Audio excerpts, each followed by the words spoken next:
আমার আল্লাহ কেমন মুহাব্বত করে বলেন। আমার আল্লাহ বলেন, আমি আমার বান্দার কপালটা নিজের হাতে বানাইব। তার কারণ হলো আমার গোলামেরা, আমার বান্দারা আমার কুদরতি কদমে সেজদায় লুটে পড়বে, আমার কদমে সেজদায় লুটে পড়বে। এই জন্য আমি চাই আমার বান্দার কপালটা নিজের কুদরতি হাত দ্বারা বানাবো। আমার বান্দার মাথাটা একমাত্র আমি রব্বে কাবার কারণ সামনেই একমাত্র মাথা আনত হবে।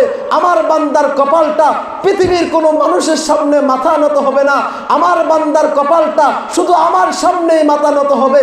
দুনিয়ার সমস্ত মাখলুকাতকে আল্লাহ বানাইছেন, তার মাথাটা নিচের দিকে রাখছেন আর বুঝাইছেন, দুনিয়ার মানুষেরা গরুকে এত সুন্দর বানাইলাম, তার মাথাটা নিচের দিকে রাখলাম।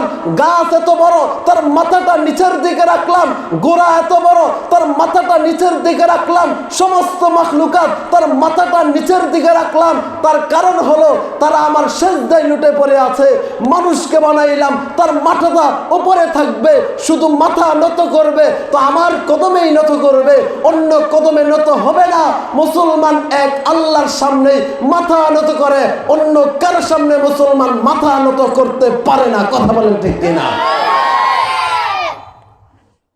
তাহলে আল্লাহ মোহাব্বত করে বানাইছেন। কপালটা কয় গাছ এত বড়, তার মাথাটা নিচে রাখছেন। গরু এত বড়, তার মাথাটা নিচে রাখছেন। বুঝাইলেন আমি আমার বান্দাকে বানাইলাম, এই বান্দার শির থাকবে উপরে, এই বান্দার কপাল থাকবে উপরে, তার মাথা থাকবে উপরে। সে দুনিয়ার কোনো মানুষের সামনে তার মাথা নত হবে না। মাথা নত একমাত্র আমি রবের সামনেই হবে, অন্য কারো সামনে আমার গোলাম মাথা নত করবে না।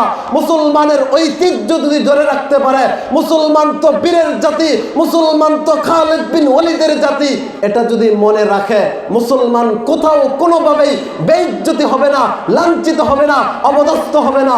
মুসলমানের মাথা থাকবে উপরের দিকে, নিচে নামবে তো আল্লাহর কদমে নামবে, অন্য কারো সামনে মুসলমান মাথা নত করবে না, করতে পারেও না।